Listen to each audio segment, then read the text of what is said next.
નમસ્કાર ખેડૂત મિત્રો, આજે તારીખ 10/12/2025ના રોજ આપણે ખીરા કાકડીના ફિલ્ડમાં ઊભા છીએ। આ ખીરા કાકડીનું વાવેતર 3/10/2025ના રોજ કરવામાં આવેલું હતું। વાવેતર પછી તરત જ એમાં ગ્રો કવર લગાવવામાં આવ્યું હતું। ગ્રો કવર આપણે 25 દિવસે ખોલી દીધું હતું। એ પછી આજે લગભગ 68 દિવસ થયા છે। 68 દિવસમાં 36 ટનનું 2.5 એકરનું પ્રોડક્શન નીકળી ગયું છે। તમે જોઈ શકો છો ખીરા કાકડીની 40 દિવસે આમાં પ્રોડક્શન ચાલુ થઈ ગયું હતું।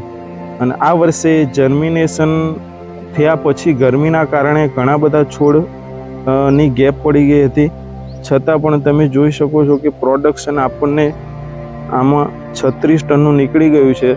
હજુ લગભગ 12 ટનનું પ્રોડક્શન નીકળવાની શક્યતા છે 2.5 એકરમાંથી।